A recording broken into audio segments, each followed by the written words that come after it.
तो प्यारे बच्चों, बेटा कक्षा 5 में सप्ताह 26 में पर्यावरण अध्ययन यानी खोजे आसपास में हम सभी पढ़ेंगे पाठ 18 जाएं तो जाएं कहाँ। देखो बेटा, जाएं तो जाएं कहाँ का क्या मतलब है। जब हमारे पास सारे रास्ते बंद हो जाएं, अब हमें कोई रास्ता दिखाई ना दे तो हम खुद से ही पूछते हैं अब क्या करें, अब कहाँ जाएं। कई बार हालात ऐसे हो जाते हैं, कई बार काम ऐसे हो जाते हैं कि ना हमारे पास कुछ खाने को होता, ना हमारे पास रहने को घर होता। जो लोग शहरों में रह रहे हैं, जब उन्हें काम नहीं मिलता तो हर रोज वो यही सोचते हैं अब कहाँ जाएं, जाएं तो जाएं कहाँ। इसी तरह का जो हमारा ये पाठ है, जाएं तो जाए कहाँ। यात्रा भाई अपनी बेटा और बेटी के साथ सिंदूरी गांव से मुंबई आए थे और मुंबई में उनको मतलब कुछ काम नहीं मिला तो वो मछली पकड़ने का काम करने लग गए। मछली पकड़ने के कटे हुए जाल की मरम्मत करने लग गए।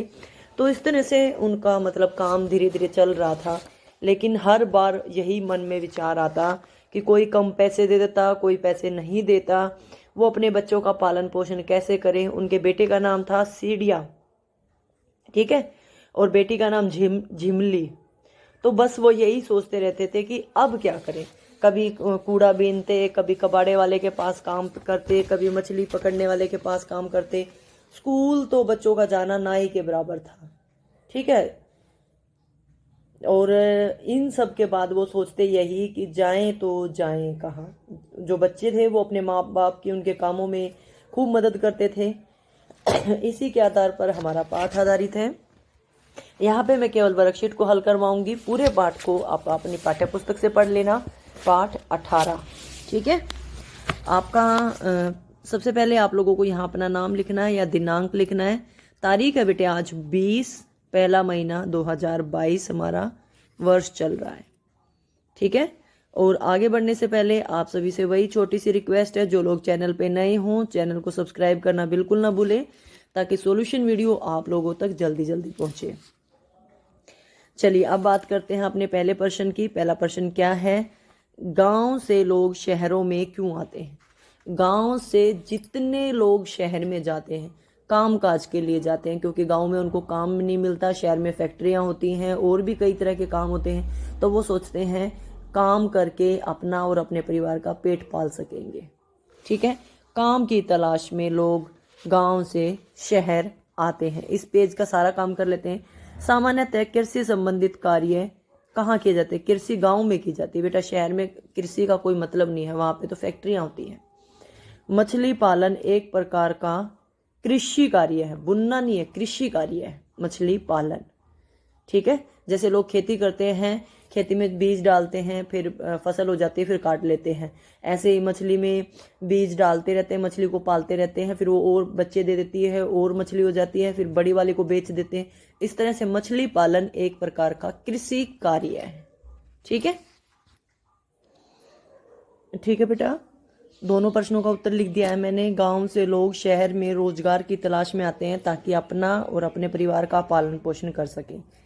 और कृषि संबंधी कार्य गांव में किए जाते हैं। मछली पालन करना एक कृषि संबंधी कार्य है जो कि शहर में किया जा सकता है, ठीक है। गांव में जरूरी नहीं कृषि ये वाला कार्य शहर में किया जा सकता है, बाकी खेती करने के लिए जमीन चाहिए जो गांव में होती है, ठीक है। तो इस कार्य को पूरा कर लो, आगे बढ़ते हैं हम सभी। अगला खालिस्तान है बेटा, गांव में हमें पक्षियों की आवाजें अधिक सुनाई देती है, क्योंकि गांव में प्रदूषण कम होता है, पेड़ भी अधिक मात्रा में होती है। शहर में तो लोग फैक्ट्रियों के लिए, अपने घर बनाने के लिए पेड़ों की कटाई कर देते हैं, इसीलिए अधिक सुनाई देती है। साथ साथ सही विकल्प भी कर लेते हैं, इसको भी भर दूंगी मैं। सामान्यतः लोग एक स्थान को छोड़कर दूसरे स्थान पर क्यों जाते हैं। रोजगार के लिए बेटा, मनोरंजन के लिए जाते हैं, घूमने के लिए जाते हैं, लेकिन ये बोला है एक स्थान को छोड़कर मनोरंजन के लिए कोई नहीं जाता, सिर्फ रोजगार के लिए जाते हैं, ठीक है। सीडिया किस फैक्ट्री में काम करता था। सीडिया पहले मछली पकड़ने की फैक्ट्री में काम करता था, मछली पकड़ने की, ठीक है। उसके बाद है यात्रा के परिवार के लिए रहने का नया स्थान कैसा था। असुविधाजनक, मतलब उनको सुविधा नहीं मिल रही थी, उनको तकलीफ हो रही थी, क्योंकि गांव में उनका अपना खुद का मकान था, अच्छे से रहते थे, लेकिन शहर में रहना उनके लिए मुश्किल था। ठीक है बेटा, असुविधाजनक था, गांव जैसा बिल्कुल भी नहीं था। वो वहाँ पर कच्चे मकान में रहते थे। ठीक है, तो ये भी हो गया। उसके बाद अगला भी साथ साथ कर लेते हैं, फिर इनके उत्तर भर दूंगी। हम नदियों पर बांध क्यों बनाते हैं? नदियों पर बांध बनाने के बेटा अनेक कारण हैं, क्योंकि जो नदियों का पानी है वो गांव में चला जाता है, गांव डूब जाते हैं।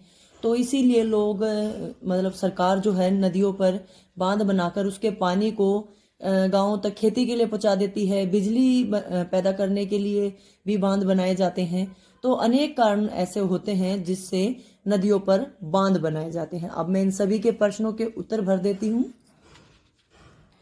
देखिए बेटा, मैंने सभी प्रश्नों का उत्तर लिख दिया है। पहले खालिस्तान में अधिक भर दिया है, फिर इन सही गलत का कि रोजगार के लिए लोग एक स्थान को छोड़कर दूसरे स्थान पर जाते हैं, और सीढ़िया मछली की फैक्ट्री में काम करता है। यात्रा के लिए नए स्थान पर रहना असुविधाजनक था।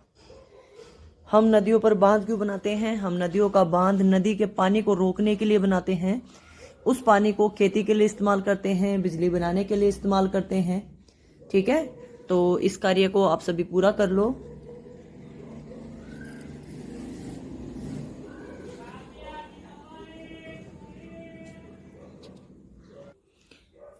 आगे है बेटा, चित्र को ध्यानपूर्वक देखिए और इसके विषय में कुछ बोलकर या लिखकर बताएं। ये जो चित्र है, अगर आप पाठ को पढ़ेंगे तो ये यात्रा की शादी के समय के उत्सव का है, मतलब शादी ब्याह में नाचना गाना ये सब होता है। तो जो ये चित्र दे रखा है ये उस समय का है जब उसकी शादी हुई थी। यात्रा की बहन की शादी भी उसी गांव में हुई थी।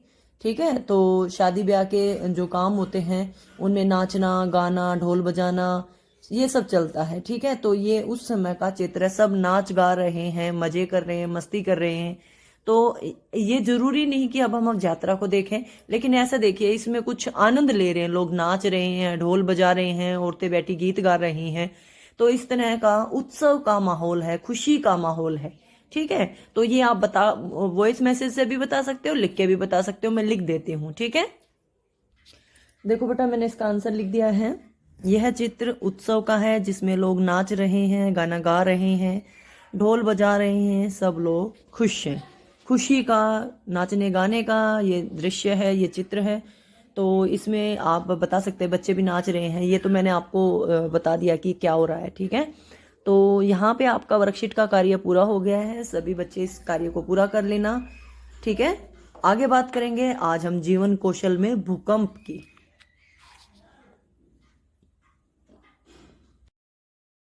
आगे है बेटा हमारा जीवन कौशल। जीवन कौशल में आज हम बात करेंगे भूकंप की। मैं पहले सारा पढ़ के सुना देती हूँ क्या क्या लिखा है, क्योंकि ये पढ़ना भी जरूरी है। भूकंप, जिसे कंपन के रूप में जाना जाता है, पृथ्वी की सतह का हिलना, लुढ़कना या अचानक झटका आना। जैसे आपको चक्कर आते और आप घूमते रहते हो ना, कोई कहता है मुझे चक्कर आ रहे चक्कर आ रहे, ऐसे ही धरती हिलने लगती है, घूमने लगती है, उसको कहते हैं भूकंप। धरती कांपने लगती है। ठीक है प्रिय बच्चों, भूकंप एक प्राकृतिक आपदा। प्राकृतिक का मतलब ये प्रकृति के कारण होती है, प्रकृति से जुड़ी हुई है। इसके कारण जीवन और संपत्ति का भारी नुकसान होता है। जब ऐसा होता है तो कुछ बातों का ध्यान रखना चाहिए। देखिए बेटा, जब भूकंप तेज आता है तो धरती हिलने लग जाती है, तो सारा सामान गिर जाता है। तो चाहे वो मकान हो, कुछ भी हो, सब कुछ हिल के टूट के नीचे गिर जाता है। आजकल तो भूकंप रोधी घर बनने लगे हैं, लेकिन जो पहले के बने हुए हैं या जिनमें कोई कमजोरी है तो उनमें दिक्कत आती है। भूकंप के समय आपको किन बातों का ध्यान रखना चाहिए? सबसे पहले तो बिस्तर, मेज, डेस्क जैसे फर्नीचर के नीचे छुप जाए। अगर मान लीजिए भूकंप आ जाए और आप अपने घर में हैं तो आपको किसी भारी वस्तु के नीचे छिप जाना है। इसके निचले हिस्सों को इतना कसकर पकड़ लीजिए कि यह हिलते डुलते हुए खिसके ना। भूकंप आएगा तो वो हिले तो गी, लेकिन टाइट पकड़ना है ताकि वो भी ना हिले और आप भी सुरक्षित रहें। अगर आपको कोई मजबूत चीज़ दिखाई नहीं दे रही तो अपने सिर को किसी वस्तु मजबूत वस्तु या मोटी किताब से ढककर अपने घुटनों के बल बैठ जाए। एक तरह से ये समझ लो, कोई भी चीज़ लेकर आपको अपने आप को बचाना है, अपने सिर को मजबूत चीज़ से ढकना है ताकि किसी भी प्रकार से आपके सिर को चोट न लगे। अपने हाथों से ढक लीजिए, क्योंकि बेटा हमारा सिर जो है बहुत ही नाजुक होता है। अगर हाथ पैर में चोट लग जाए इंसान ठीक हो जाता है, लेकिन अगर सिर में चोट लग जाए तो उसका जीवन खतरे में आ जाता है। भूकंप के झटकों के समय पंखों, खिड़की, अलमारी और भारी वस्तुओं से दूर रहें, क्योंकि ये गिरेंगे तो चोट लग जाएगी। इसलिए शीशे के गिरने और टूटने के कारण चोट लगने का अधिक खतरा रहता है। ठीक है, खिड़की वगैरह के पास अगर शीशे हैं तो गिर जाएंगे तो ज़्यादा चोट लगेगी। लिफ्ट की जगह सीढ़ियों का इस्तेमाल करें, क्योंकि लिफ्ट बंद हो सकती है, टूट के गिर सकती है। सीढ़ियों के रास्ते भाग के बाहर आएंगे तो आप सुरक्षित रहेंगे। इन बातों का याद रखें और अपने माता पिता से इन बातों पर चर्चा करनी है कि क्या उनके साथ ऐसा कभी हुआ है कि भूकंप आया हो, भूकंप कैसे आता है। सही बात वो आप लोगों को बताएंगे, कि अपने अनुभव बताएंगे। ठीक है, तो आपको भूकंप के बारे में लोगों को भी बताना है और खुद को भी। जैसे अब मैंने तो आपको बता दिया, ऐसे आपको जानकारी प्राप्त करनी है और ज़्यादा, और सुरक्षित रहना अगर कभी भूकंप आता है तो। अच्छा, इसके लिए आपके लिए गतिविधि आ गई है। अब आपदा प्रबंधन हेल्पलाइन नंबर कितना है? 108। भूकंप, बाढ़, आपदा से जुड़े हुए जो प्रबंधन नंबर है 108 है, आपदा प्रबंधन फ़ोन नंबर। पहली गतिविधि में आपको फ़ोन नंबर पता होना चाहिए, मैंने आपको बता दिया 108।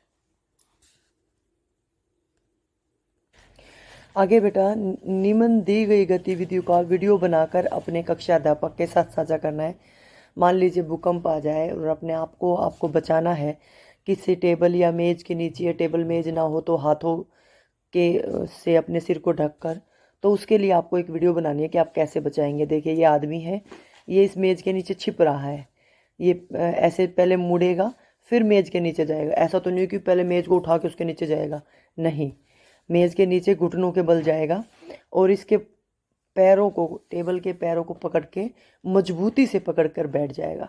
ठीक है, तो इसी को बता रखा है। पहले आपको झुकना है, फिर अपने शरीर को ढकना है और टेबल को मजबूती से पकड़ना है ताकि आप भूकंप के समय सुरक्षित रह सके। और ये गतिविधि आपको अपने घर पर करनी है।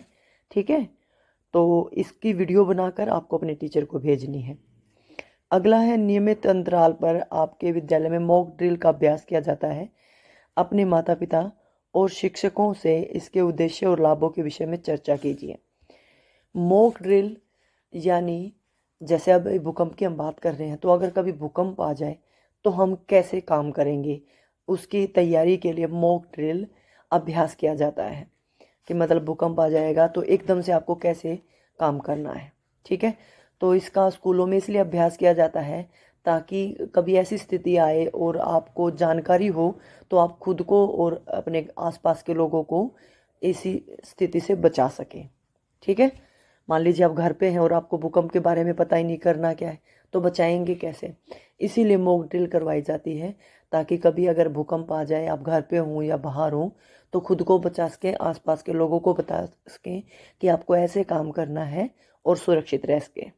ठीक है, तो अपने माता पिता से भी इस बारे में चर्चा करना। यहाँ पे बेटा जीवन कौशल का सारा कार्य पूरा हो गया है, तो इसको वीडियो बना कर भी अपने टीचर को ज़रूर भेजना और इन बातों की चर्चा भी ज़रूर करना आप अपने घर परिवार के आसपास के सदस्यों के साथ। ठीक है, आगे बात करेंगे संस्कारशाला की, छोटी छोटी मगर बड़ी बातें। आज का हमारा सुविचार है बेटा, संघर्ष जितना बड़ा संघर्ष होगा, जीत उतनी ही शानदार होगी। यानी आपके जीवन में जितनी कठिनाइयाँ आएंगी, आपको उतनी ही मीठी सफलता मिलेगी। कई लोग क्या करते हैं, कठिनाइयों से डर कर पीछे हट जाते हैं। मेरे पास ये नहीं है, मेरे पास वो नहीं है, मैं कैसे करूँगा, मैं ऐसे कैसे कर पाऊँगा। तो वो डरना नहीं है आपको, उस समय हिम्मत से काम लेना है और आगे बढ़ते रहना है, तभी आप जीवन में सफल होगे। ठीक है। तो संघर्ष जितना ज़्यादा करोगे ना, उतना बाद में आपको मजा आएगा कि जीत जब मिलेगी। देखो मुझे कितने संघर्ष के बाद, कितनी कठिनाइयों के बाद जीत मिली है, तो आपको बहुत अच्छा लगेगा। आपको क्या खाना पीना है? गुड़, तिल, मूंगफली, टमाटर का सूप। गुड़, तिल, मूंगफली आसानी से मिल जाएगी, ये सब चीज़ें खा लीजिए। अगर घर में किसी को टमाटर का सूप बनाना आता है तो बनवा के पी लीजिए, वरना ये चीज़ें खाने से भी काम चल जाएगा। गतिविधि में अपने घर आंगन में लगाए गए पौधों को गमलों में व्यवस्थित करें। अपने घर के आसपास जो भी आपने पेड़ पौधे लगाए हैं, अगर वो गमले में नहीं है तो उनको गमले में लगाएं। गमला कोई भी हो सकता है, पुरानी टूटी फूटी बोतल का, किसी पुराने टब का, बाल्टी का। ज़रूरी नहीं कि आप बाजार से खरीद के ही गमला लेके आए, ठीक है। आगे है खेल में लूडो का खेल खेलना अपने परिवार के साथ, अपने दोस्तों के साथ। विशेष में आज कोरोना या अन्य बीमारी से बचने के लिए चेहरे पर मास्क लगाएं, शारीरिक दूरी का पालन करें, सैनिटाइजर का इस्तेमाल करें या फिर साबुन पानी से बार बार हाथों को धोएं। कभी ओमिक्रॉन, कभी डेल्टा, फिर ऐसे बार बार कोरोना के रूप बदलते जा रहे हैं, ठीक है। तो अपने परिवार को सुरक्षित रखिए, खुद भी सुरक्षित रहिए और इन नियमों का पालन करें। मास्क लगाएं, शारीरिक दूरी 2 गज की दूरी, 6 फीट 2 गज की दूरी और सैनिटाइजर का इस्तेमाल करें। आगे है आपकी दैनिक दिनचर्या। दिनचर्या वही है, माता पिता का अभिवादन करके दिन की शुरुआत करें, दांतों को दिन में 2 बार ब्रश करें, प्रतिदिन स्नान करें, खूब पानी पिएं, अपने चेहरे को छूने से बचें, हाथों को बार बार धोएं, ठीक है। अपना गृह कार्य समय पे पूरा करो। ये सारी बातें आप लोगों को पता है, रोज हम इनको रिपीट करते हैं। यहाँ पे बेटा आपका सारा कार्य पूरा हो गया है और आपको मैंने दैनिक दिनचर्या की भी बातें बता दी। इनको अपनाते हुए सुरक्षित रहें और अपना काम पूरा करके अपने टीचर को भेज दें। वीडियो अच्छी लगे तो लाइक कर देना, चैनल को सब्सक्राइब कर लेना, कमेंट करके बताना आपको समझ में आया कि नहीं आया, ठीक है। वीडियो देखने के लिए आपका बहुत बहुत धन्यवाद।